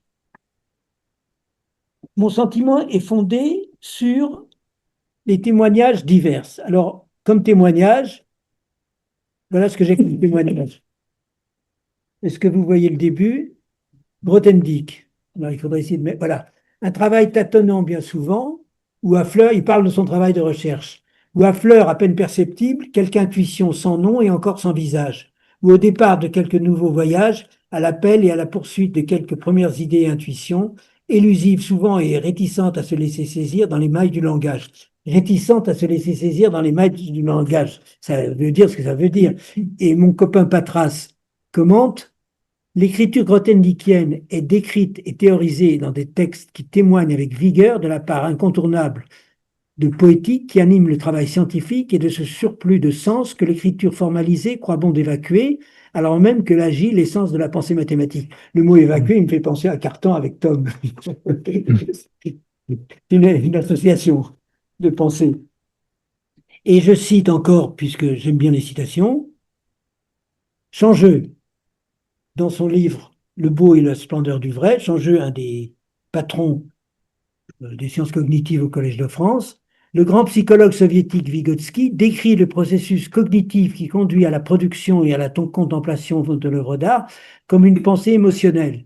Il qualifie de catharsis la décharge d'émotions. Il y a une sorte de court-circuit dans le cerveau qui met en relation le cognitif et l'émotionnel, dépassant le seul raisonnement logique. Il faut aller au-delà des seuls raisonnements cognitifs. On peut aussi penser à l'illumination dont parlait Poincaré à propos du processus de découverte en mathématiques, le caractère de beauté et d'élégance, l'émotion esthétique jouant le rôle de crypte délicat qui précède le travail conscient de la démonstration Ouais. rigoureuse. Ça, c'est Changeux citant Vygotsky qui cite Cartan. Donc, tout ça, c'est des références qui font appel à l'esthétique, la beauté, les émotions et l'IA. Autrement dit, tout un champ qui est encore peu travaillé. Je peux vous donner des références sur des gens sérieux qui travaillent sur la possibilité d'une conscience artificielle ou d'émotions. Peut-on avoir une machine avec des émotions? Je termine en citant Achai Venkatesh, médaille Fields 2018, qui évoque la question qui préoccupait au colloque de Leiden. Il suggérait qu'entre une machine qui ferait toutes les preuves et l'homme toutes les questions, et une autre situation où il y aurait une différence, où la machine ferait ses propres conjectures, mais la question qu'il ne pose pas, c'est comment la machine choisirait la question à résoudre. Voir la réponse fragmentaire de Benjo Malkin et celle de Poincaré qui fait intervenir l'émotion. Mon point de vue repose aussi brutalement sur des arguments philosophiques. Permettez-moi de citer Tom. Le temps est proche où les problèmes philosophiques pourront être attaqués par des méthodes scientifiques. Bien mieux, on s'apercevra que certains sujets en apparence purement scientifiques ne peuvent être correctement posés que dans un cadre de présupposés philosophiques. Je me demande si l'IA ne fait pas partie, ne peut pas se sentir visée là. En apparence purement scientifique, bon. D'abord, l'impossibilité d'un parcours logique qui décrive le raisonnement psychologique conduisant à une idée neuve. Donc, je vous passe une citation de Popper là-dessus, sur le fait qu'il n'y a pas de chemin rationnel qui conduise des expériences aux lois de la nature. J'ai une autre citation de Einstein reprise par Popper: aucune voie logique ne conduit des perceptions au principe de la théorie, mais seulement l'intuition fondée sur l'empathie. Mot allemand, Einfühlung, avec l'expérience. Quand Popper a traduit en anglais, il a préféré amour intellectuel, sans doute une référence à Spinoza. En note, il a cité une autre traduction possible, sympathetic understanding, autrement dit l'empathie. D'autre part, autre argument, l'IA repose sur des méthodes inductives des statistiques, mais la méthode ne fonctionne qu'avec un soubassement scientifique, souvent caché dans l'intuition. Plus généralement, peut-être vous n'avez pas le temps d'écouter ce que je veux dire, mais la question de la création mathématique renvoie à celle de la création en général, la naissance du nouveau, d'ailleurs déjà sous-entendu dans la critique de 2021 d'employés de Google, Emily Bender et Timney Gebru, qui avaient publié un article On the Dangers of Stochastic Parrots, Can Language Models Be Too Big? Les dangers des perroquets stochastiques. Par perroquets stochastiques, ils entendaient l'intelligence artificielle. Sur la création du nouveau, on peut renvoyer à beaucoup de monde, à Whitehead, à Bergson et même à Gilles Deleuze, qui a étudié le nouveau à partir de la naissance du calcul différentiel. Pour vraiment conclure, la coexistence future qui existe en embryon déjà, je vous ai donné des exemples dans mon exposé, et puis j'ai mentionné le protein folding, le repliement des protéines. Peut-être il serait utile de réfléchir à partir de à partir d'écrivains en général. Alors je donne juste, les exemples sont nombreux, mais il y en a trois qui me tiennent à cœur, deux qui me tiennent à cœur. Isaac Asimov, chimiste à Berkeley, devient écrivain de science-fiction et écrit des livres sur des robots, et ces lois des robots ont été une source de réflexion et d'inspiration pour les roboticiens récemment. Il y a trois lois des robots écrites par Isaac Asimov. Ian McEwan, dont vous avez peut-être entendu le nom à propos d'un roman, très bon roman, Une machine comme moi. Comme le titre l'indique, il s'agit d'un robot qui est l'ami d'une jeune fille. Il imagine la cohabitation douloureuse des humains et des robots. Le robot Adam est incapable de gérer le mélange d'émotions, d'actions et de relations sociales dans sa famille. Donc, c'est la cohabitation entre les humains et un robot. Ça se termine très mal. Je renvoie à ce roman qui est passionnant. D'ailleurs, Mumford utilise des arguments venant de ce roman pour étudier la possibilité d'une conscience et d'émotions chez les robots. Dans son livre que je cite, puisque je l'ai utilisé plusieurs fois, Numbers on the World. Alors, je voudrais terminer de deux manières. D'abord en recommandant la lecture de deux livres peu connus d'une grande figure de la culture polonaise, Stanislas Lem, né en 1921, décédé en 2006. Je fais de la publicité depuis des années pour qu'on traduise. Il a été une grande figure. D'abord, il a été médecin, passionné de cybernétique et ensuite d'intelligence artificielle. Après une abondante production d'ouvrages de science-fiction, dont le célèbre Solaris, qui date de 1961, à partir des années 60, il a abandonné la science-fiction pour développer une réflexion profonde, philosophique, sur l'avenir des technologies et de l'humanité, en méditant en particulier sur la coexistence et l'altérité dans les futures relations entre les hommes et les robots. Alors, il y a des textes passionnants, dont certains ont mis énormément de temps à être traduits en anglais aux États-Unis pour des raisons diverses, politiques, etc. Mais il n'y en a aucun en français. Donc j'aimerais bien qu'on trouve une édition pour les traduire. Il y en a deux que je signale. Golem 14 en 1961, encore Golem, et Summa Technologiae 1964. Je renvoie à Golem 14 qui met en scène le robot Golem qui a acquis une intelligence supérieure à celle des humains, mais il doit coexister avec Honestani, un prénom qui vient de Annihilator, recoupé, dont les capacités excèdent les siennes. Golem, il est dit, tous les motifs de la pensée humaine et de son action lui sont étrangers. Il possède une personnalité, ni caractère. Et je cite un extrait de Golem 14. Il s'agit d'un texte écrit en 2047 par le savant qui a connu et étudié Golem. Alors il écrit ceci: je ne suis pas d'accord avec ce qui a été écrit sur l'éthique de Golem, que ce soit louange ou condamnation. Bien sûr, ce n'était pas une éthique humaine, lui-même l'appelait calcul. Pour Golem, les nombres remplaçaient l'amour, l'altruisme, la pitié. Il considérait l'usage de la violence comme aussi absurde et immoral que l'usage de la force pour résoudre un problème de géométrie. Ça, c'était ma première surprise. Dans l'esprit de Lem, cette altérité fondamentale devait aussi faire fructifier la cohabitation dans le futur entre les hommes et les robots. Alors ça, c'était ma première surprise. Et puis ma deuxième surprise, c'était une surprise pour moi, parce qu'en discutant avec un collègue, il m'a dit qu'il fallait absolument que je regarde le blog de Tao. Et il m'a envoyé, Tao, c'est une des grandes vedettes actuelles des mathématiques, très productive, qui étudie tous les problèmes à la fois, qui les résout, il en résout beaucoup. Et il a un blog, il s'est beaucoup intéressé à l'intelligence artificielle.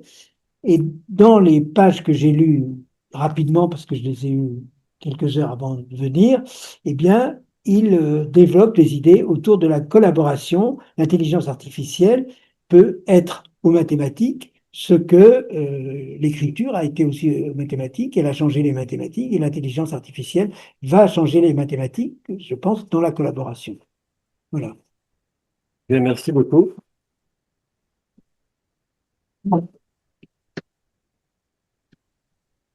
Donc, l'espace est ouvert aux questions. Christophe, oui. Oui, on peut aussi se demander s'il y a pour exposer non seulement les questions, mais d'en deviner la pertinence, en fait. C'est peut-être ça aussi qu'il ne saurait pas faire. Non seulement se poser des bonnes questions, mais imaginer la pertinence de ces questions. Qu'est-ce que tu en penses? Là, il y a la réponse de Benjo. Il dit on va mesurer, on va essayer de mesurer, mais ils ne savent pas le faire visiblement. On va essayer de mesurer l'utilité, c'est-à-dire euh, on espère que tel résultat va simplifier déjà pas mal de théorèmes déjà acquis, va les comprimer, va les simplifier, va clarifier. C'est un peu ce qui se passe beaucoup en mathématiques avec un nouveau résultat qui, voilà, la pertinence, parce qu'on ne peut pas demander un résultat produit de, de, de dire ce qui va se passer dans le futur. Je n'ai pas de réponse complète. J'ai un souvenir de quelques années d'une conférence de Tim Gowers où il disait il est très possible que dans un futur pas si lointain, une grande partie des théorèmes de mathématiques soient incompréhensibles à l'esprit humain. Donc il pourrait y avoir une déconnexion complète entre ce que fabriqueraient les machines et ce que penseraient les hommes. Oui, c'est particulièrement pertinent parce que dans les théorèmes de classification qui sont très ramifiés ou dans les problèmes de type 4 couleurs où il y a des quantités de cas à regarder pour lesquels on s'aide de machines en fait pour explorer des éléments, Oui, oui. ensuite pour embrasser de manière synthétique dans une intuition humaine, ça devient de plus en plus complexe. Pour moi, Et je pense que c'est même actuellement très sensible dans les mathématiques qui sont produites actuellement. mais dans le cas de quatre couleurs, il y a deux choses bien séparées. Il y a le théorème de mathématiques où on se ramène à un nombre fini de cas, et puis après, il y a tellement de cas qu'il faut une machine pour les regarder. Mais c'est deux choses qui, à mon avis, c'est plus des mathématiques, c'est de la zoologie. Mais c'est pour ça que j'ai mis dans la mécanisation. Je les ai mis dans la mécanisation parce que. Oui. Mais ce que tu dis là, c'est des théorèmes. Gowers, il pensait à des théorèmes démontrés. Oui, il parlait pas à l'époque, peut-être qu'il parlait pas d'intelligence artificielle. Mais il y a quand même aussi le problème du destin des mathématiques qui sont quand même confrontées à l'infini ou à l'indéfini. Il y a aussi quelque chose d'un peu inévitable, j'ai l'impression. Dans la production, le côté zoologique, il existe aussi dans plein de branches des mathématiques et il n'est pas non plus quelque chose qui, parce s'est réduit à un très grand nombre de cas, doit par définition être écarté. Il y a des quantités de mathématiques qui inventent des surlangages sur des choses d'une trop grande complexité pour essayer d'éviter certaines formes de synthèse et de représentation parce qu'elles sont inaccessibles. Elles sont en partie inaccessibles. Et il y a des surlangages, des trucs très sophistiqués qui sont inventés, notamment en géométrie algébrique, pour contourner l'impensable ou l'impensable de telle manière qu'il soit trop constructive. On déconstructivise un peu l'approche mathématique parce qu'on était confronté à des vraies difficultés. Et justement, j'ai l'impression qu'il y a quand même une forme de réductionnisme, je crois, dans l'intelligence artificielle, qui doit être mise en perspective avec l'histoire des mathématiques qui montre à quel point il y a une inventivité incroyable de contournement théorique devant des difficultés de type technique, de type de langage, de type d'appropriation d'objets. Il y a quelque chose qui reste dans l'impensé. Et moi, ce que je ressens aussi très fortement, c'est que dans cette vision un peu naïve de Bengio, qui consiste à dire il y a un théorème, on va pouvoir quantifier dans quelle mesure il va compactifier le reste des mathématiques, mais c'est triplement ou quadruplement exponentiel pour en dire quelque chose. C'est inquantifiable, en fait. C'est juste, on peut pas savoir si un théorème, il est bon ou il est utile parce qu'on va mesurer comment est-ce qu'il va compactifier le reste des mathématiques. C'est totalement inaccessible. Et il y a beaucoup d'objets en mathématiques, comme par exemple l'ordre de contact d'une courbe avec une variété analytique réelle qui n'en contient pas. Ce sont des choses qui sont existentielles, qui sont non constructives et qui ne sont pas accessibles réellement. Il y a ce problème toujours. Il y a l'inaccessibilité en mathématiques. Elle est permanence présente. Juste, orateur. Est-ce qu'on ne peut pas concevoir le rôle de l'intelligence artificielle comme étant de rang 2? Précisément, son rôle, ce serait de rendre accessible ce qui est développé tellement complexement que ça nous échappe. Donc, il y aurait une sorte de rôle de collaboration, Oui, tout à fait. de fraternité de l'intelligence artificielle avec le mathématicien au travail. Oui, mais la question, c'est de savoir comment est-ce que, Bien sûr, c'est ça. si on demande à l'intelligence artificielle de vulgariser, C'est pas d'expliquer, vulgarisé, hein. d'expliquer. Parce que là, par exemple, il y a un problème que je voulais évoquer, que j'ai oublié. Amaury Hayat, il m'a signalé qu'il y a une équipe qui travaille sur l'équation de Navier-Stokes, qui gère la turbulence et qui a un problème de la fondation Simons dans la liste des 15 problèmes pour lesquels, s'il y a une réussite, si on trouve une solution, les lauréats auront droit à 1 million de dollars. Alors, j'ai regardé Fondation Simons, je crois, oui, là où le problème est posé. Alors, il y a deux choses. Quelqu'un demande pourquoi poser cette question, et la réponse, c'est que, en réponse, on voudrait comprendre. Si on a la solution, on voudrait la comprendre. Mais c'est pas sûr du tout que l'intelligence artificielle nous permette de comprendre. Ça dépend de ce qu'on appelle comprendre. Mais comme il est question, le problème, c'est de savoir s'il y a une solution qui explose. D'abord, il y a un problème d'approximation parce que l'intelligence artificielle, c'est jamais purement exact. Et en plus, euh, est-ce qu'il sera capable de donner une explication? C'est tout de même rare de trouver. Dans les problèmes de géométrie que j'ai signalés, les points qu'on introduit, il n'y a pas d'explication qui est donnée pour savoir pourquoi ces points ont été introduits. Le point clé de la Et géométrie, d'ailleurs, justement. dans d'autres domaines, dans le jeu du Go, le champion du monde de Go, il était tout étonné d'un coup qui avait été inventé par l'ordinateur. On n'a jamais su d'où venait l'idée du pion qui est gagnant. Donc, le rôle de clarification de l'intelligence artificielle n'est pas sûr encore. Mhm. Non. Merci Ah non, beaucoup. pardon, vous voulez intervenir, c'est ça? Euh, je me demande, parce qu'il y a deux mots ouais, les gens qui lancent l'intelligence artificielle, et puis ils soit le mot intelligence artificielle venu des États-Unis. Et il y a aussi les Chinois qui ont essayé de les imiter, de faire quelque chose de ce genre, qui appellent ça DeepSeek. Je me demande si il n'est pas plus simple de penser tout ça en termes de DeepSeek qu'en termes d'intelligence artificielle, parce que ça nous mène à des présupposés idéologiques dangereux.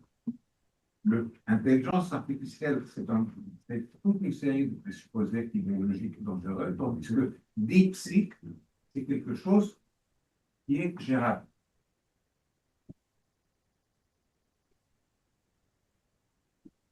Ici, que ça veut dire quoi? DeepSeek, ça veut dire recherche approfondie. Fouille. Ah oui, DeepSeek, oui. Deep. C'est Deep Learning. De toute façon, on n'en est plus au choix de vocabulaire. Hein. Le vocabulaire est sur établi, Parfois, c'est râpé. vers des directions idéologiques, parce que le vocabulaire exprime aussi un désir. Le choix du vocabulaire est en fait le choix du. Faut que tu écrives à Trump. Exactement. C'est pas bien. Oui, Michel. Ouais. La limitation de l'IA, elle est évidente. Par les données utilisées. Voilà, les données de l'IA, c'est juste la culture ambiante. C'est juste de l'écrit, des citations. C'est un corpus extrêmement limité. C'est pas la nature. Voilà. Les sciences, c'est pas une compilation de la culture. Ben, c'est vraiment s'attaquer aux lois de l'univers et de la nature. Mais l'IA ne s'intéresse pas du tout à la nature, s'intéresse juste au corpus culturel existant. C'est un bon élève, un bon professeur, mais ça ne peut pas faire mieux. C'est des perroquets. Ça rejoint sur DeepSeek, on fouille approfondir sur l'existant. C'est un problème. Donc toi, tu es contre l'IA, en somme. Mais non, mais C'est pas bon, mais montrer que c'est extrêmement limité. C'est une bibliothèque en plus. C'est un peu simple hein, comme description. Elle n'observe pas le monde, elle observe juste la culture. Écoute, L'homme observe le monde, mais ouais, Justement, les sciences, c'est de sortir de ça. nous, on a aussi penché avec. Des caméras qui analysent une situation, il a traduit en. Et tous les textes, soit culturels ou scientifiques, décrivent le monde. Oui, non. Interprète. Oui. Oui, en plus, ça. Oui, non, d'abord, merci. de rien, de rien. Très, très. Comme traducteur automatique. Je crois que l'IA Même. peut dire quelque chose d'intelligent sur les mathématiques uniquement si on est capable de commencer à résoudre la dernière question que tu as posée, et quand tu m'as rien dit, c'est la jonction entre l'IA connexionniste et l'IA symbolique. Ouais. Pourquoi? Parce que l'IA a démarré, tu l'as rappelé, comme recherche de systèmes de règles pour faire une chose intelligente. Et très vite, on s'est rendu compte, pour un problème de classification d'images, que si on veut classer les images avec des systèmes de règles, il faut des millions de règles. Hein. Et donc, l'IA connexionniste a apparu. J'ai suivi pas mal ça il y a longtemps. Et dans un réseau de neurones, les règles existent, mais elles sont implicites, elles sont encodées dans les voies synaptiques. Donc, tu peux avoir des règles symboliques qui fait apprendre à un réseau de neurones quelque chose que tu sais décrire par des règles symboliques. D'accord? Et bien, ces règles symboliques sont en fait encodées dans les voies synaptiques. Et si tu as des gros réseaux de neurones, ben, c'est encodé dans un nombre énorme de voies synaptiques. D'accord? Alors, avec ça, tu fais des choses géniales. Bien. Et les réseaux connexionnistes n'en sont absolument pas. Maintenant, si on revient aux mathématiques, c'est quand même un peu difficile de prendre des théorèmes et puis faire apprendre des quantités de théorèmes et voir ce que ça donne. Parce qu'il faudrait qu'on puisse revenir sur des systèmes de règles. Des mathématiques, des preuves, c'est quand même des systèmes de règles. Donc tu vois, tu as un problème. Quelque chose régi par un système de règles. Tu peux le transformer en un système connexionniste. Il n'y a pas de problème, c'est un problème direct. Il faudrait savoir dire quelque chose sur le problème inverse. C'est-à-dire, je prends un réseau connexionniste qui a appris l'imagerie médicale, enfin, qui est meilleur que le meilleur des médecins pour faire des diagnostics à partir d'images. Il a cette intelligence connexionniste. Est-on capable, à partir de là, de retrouver des systèmes de règles? C'est un problème inverse, c'est pratiquement rien. Et quand même, si on veut appliquer ça aux mathématiques, il faudrait résoudre en partie ce problème. Mais je crois que les gens, ils ont tendance à vouloir un peu renverser la table, parce que Gary Marcus, ça fait 30 ans qu'il parle de système hybride, connexionniste symbolique, mais il a une personne au boulot, ça veut dire Voilà. qu'il manque quelque chose. Donc là, il y a quand même un énorme vide, et je crois qu'on ne peut pas traiter véritablement le problème que tu as très bien présenté, l'IA et mathématiques, sans avoir quelque chose de costaud sur les liens entre l'IA symbolique et l'IA connexionniste. Je connais pas assez résoudre le problème inverse. Oui, mais je connais pas assez symbolique. l'informatique pour. Simplement ici, par exemple, il y a des très bons mathématiciens qui font de l'intelligence artificielle hein, à l'école. Perret, il a fait un article à la Gazette des mathématiciens sur les problèmes mathématiques posés par l'intelligence artificielle, mais ils n'ont pas du tout l'ambition de faire démontrer des théorèmes par l'IA. On n'est pas là du tout, du tout, du tout. Hein. Donc on en est. Parce que le reproche que tu disais là sur l'infinité, non, c'est toi, je ne sais plus qui dit. Ce que je disais sur Benjo, c'est du petit, c'est local ce qui fait. Oui, C'est c'est pas sur du des, tout. des Oui, problèmes c'est de des. petite ampleur où on Oui, peut vraiment quantifier, oui. bien sûr, oui. Donc on peut imaginer, par exemple, Mais qu'on prenne une base de données de la géométrie algébrique, une partie de la géométrie algébrique, et puis qu'on essaie de faire tourner d'une certaine manière pour voir s'il en résulte comment on peut mesurer des questions intéressantes qui vous dégageraient, mais même ça, on ne sait pas le faire, hein. Mais si tu trouves que la géométrie algébrique c'est trop grand, tu prends l'équation diophantinienne, il reste encore des problèmes, mais déjà tu très peux se dire, oui, bon, oui, Absolument, hein. c'est déjà énorme. il y a les inconnus qui veulent parler, non, Oui, alors, si, c'est trop si, tard. si les personnes qui sont sur Zoom souhaitent poser des questions, vous pouvez vous manifester sur le chat ou Il y a prendre la parole Patras, directement.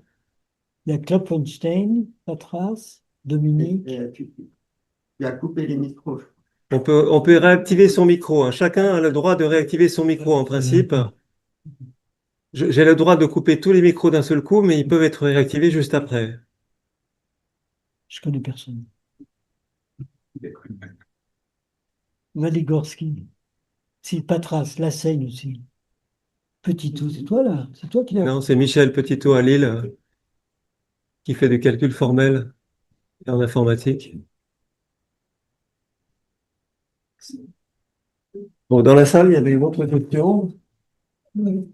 En 1956, les gens qui se sont réunis, et se connaissaient l'ouvrage de Hippolyte Taine, Mon intelligence, qui était écrit au mon âge d'or du positivisme, du patron intelligent.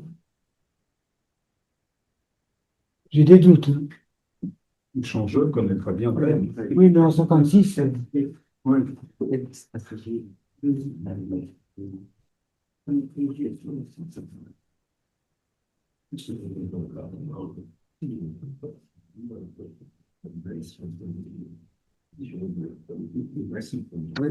Mais juste une petite remarque suite de ce que disait Alain Saint-Hilaire tout à l'heure, les Megawars. Imaginez un monde dans lequel des machines démontreraient les théorèmes, les humains ne pourraient plus comprendre. En fait, cette idée a été explorée par un écrivain de science-fiction qui s'appelle Ted Chiang. C'est de me rappeler que c'est le nom de sa nouvelle The Evolution of Human Science. Donc, c'est la situation, donc c'est pas vraiment des machines, c'est des méta-humains qui ont un peu divergé des humains et puis ils sont beaucoup plus intelligents. Et ils font leur science eux-mêmes. Et les humains ne sont plus capables de produire quelque chose de nouveau par rapport à ce que font les méta-humains. Et en fait, il y a encore une science humaine qui est simplement d'essayer de comprendre ce que font les méta-humains. comment il s'appelle soit l'auteur, soit le titre. Ted Chiang. Chiang, ça s'écrit comment avec HS, non? C'est H-I-A-N-G. D'accord, oui. C'est pas la même famille que l'auteur de. Comment ça s'appelle? Alain Chancinaire connaît les trois corps ou le. Non, c'est pas pareil. Non, C'est pas la- non, ça n'a rien à voir.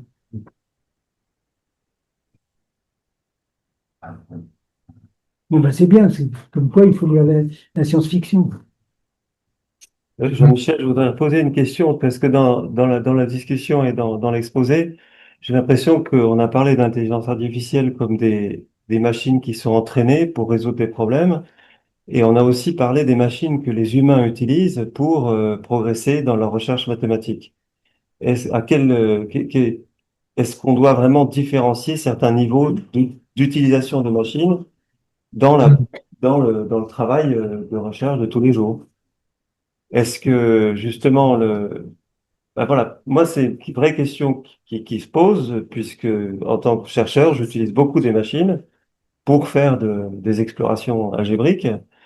Et néanmoins, j'ai l'impression qu'il y a des moments de décision qui doivent être pris à tous les instants et que je me sers d'une machine comme je me sers d'une machine à laver le linge, je me sers d'une machine comme je me sers d'un ordinateur, je me sers d'une machine pour aller plus vite sur des tâches ingrates.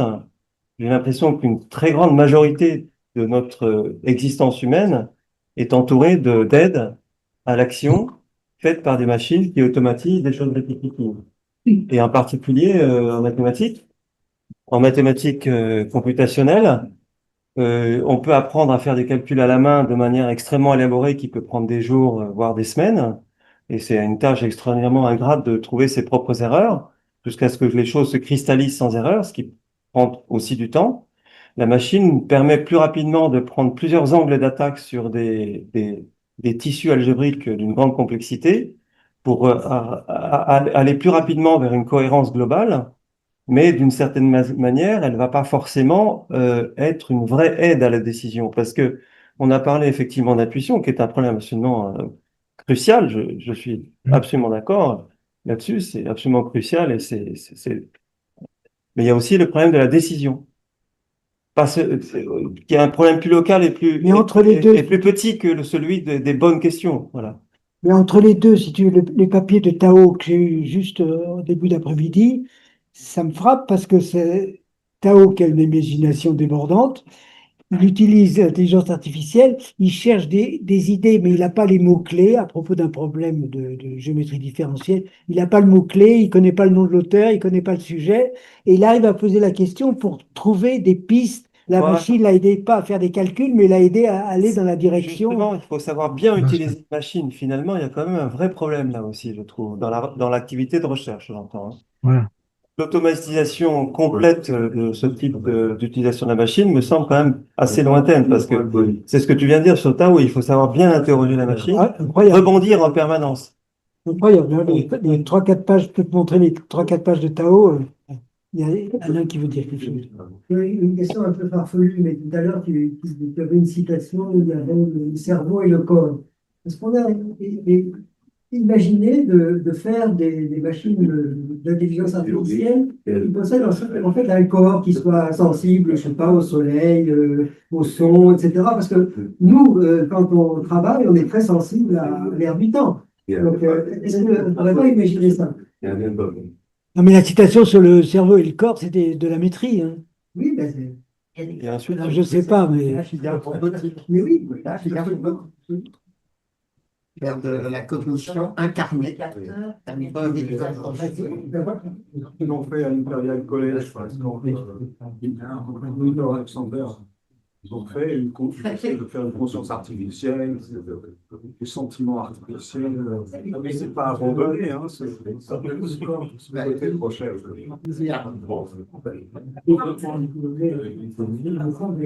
Oui, AlphaGo avait eu besoin de s'entraîner à Philippe va intervenir. AlphaGo a dû s'entraîner 1 million de fois. AlphaGo, je crois qu'il a dû faire 1 milliard de parties sur lui-même. Généralement, on pense qu'un étudiant qui a besoin de faire 1 million d'exercices n'est pas vraiment un étudiant intelligent, c'est quelqu'un qui bachote. Et donc la question, c'est est-ce qu'il y a un effort justement pour avoir une méta-machine qui permettrait justement d'obtenir le même résultat avec un entraînement beaucoup plus réduit? La question. Oui, ça arrive, ça arrive. Effectivement, par exemple, l'équipe de Amaury Hayat, elle avait fait le même résultat que ceux qui avaient utilisé 1,7 million, avec beaucoup moins, avec quelques centaines de milliers de fois moins.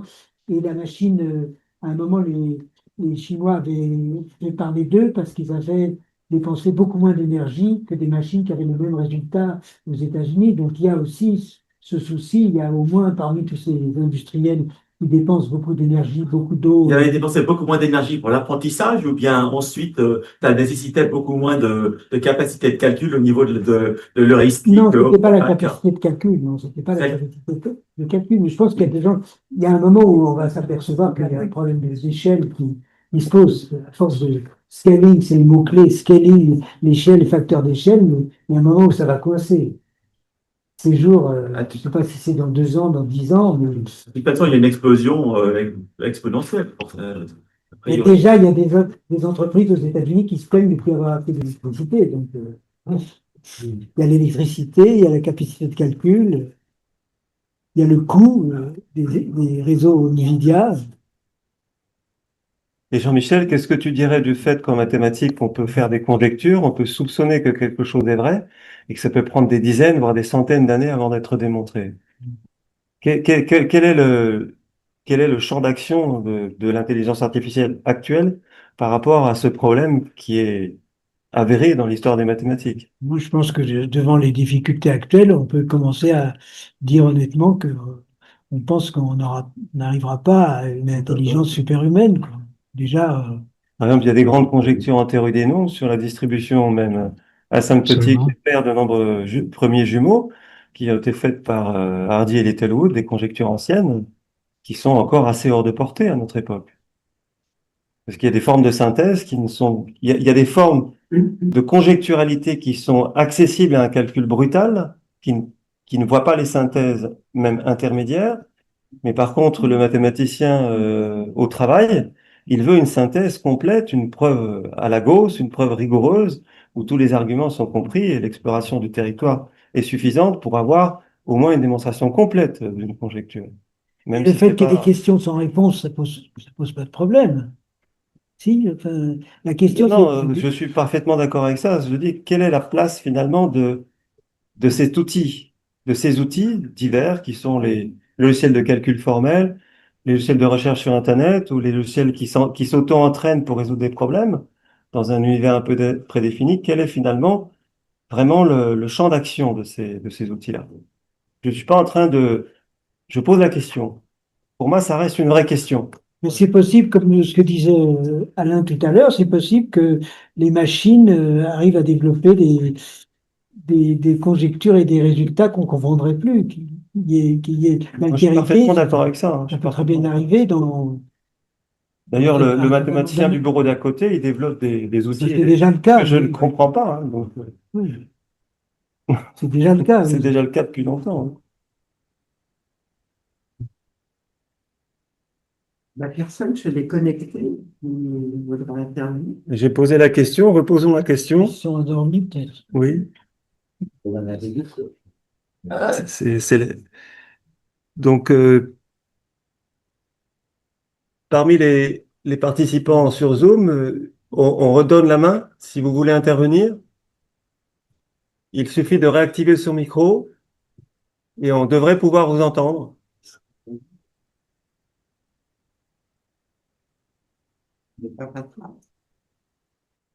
Frédéric est toujours présent, oui.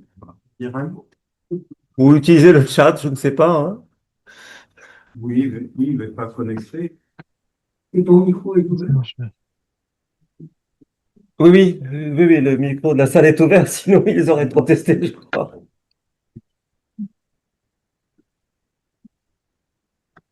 Bon, ça ne semble pas être le cas, Non, donc peut-être pas, non. mettons un terme à la séance. Oui, oui. Merci Rendez-vous pour votre encore. Merci. Adam Michel.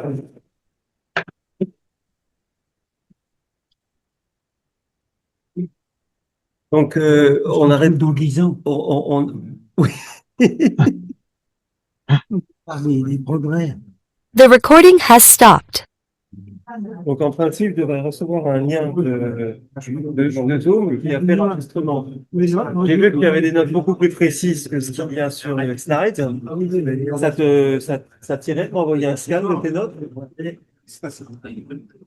J'ai trouvé ça. Jean-Michel, je serais preneur d'un scan de tes notes pour les faire apparaître aussi sur le site.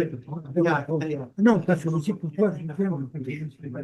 Non, parce que il y a beaucoup de contenu, donc beaucoup de contenu. Et moi-même. Bonjour Dominique. Bon, ouais, finalement, ça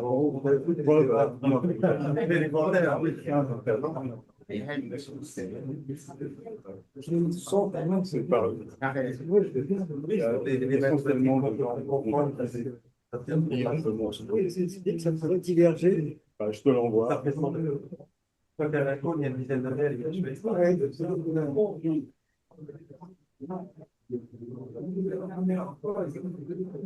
Et après, se posera la question de savoir quelle est la valeur de la compréhension. Pourquoi est-ce que les étudiants qu'on a en N1, L2, L3 veulent comprendre? Je me pose des vraies questions. Les mathématiques ne comprennent pas. Quelle valeur elles peuvent avoir? Pour moi, comme les mathématiques, c'est ce qui est le plus symbolique. C'est un vrai problème. Et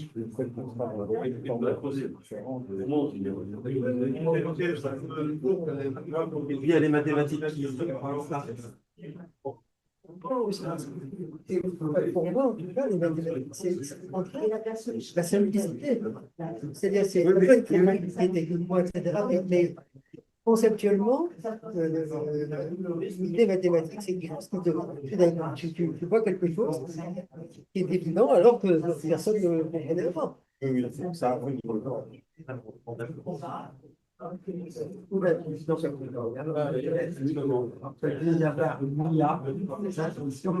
Voilà, donc merci pour votre présence et puis en espérant que ce débat ait éveillé un intérêt enrichi et je vous souhaite donc une bonne fin de journée, une bonne soirée. Au revoir.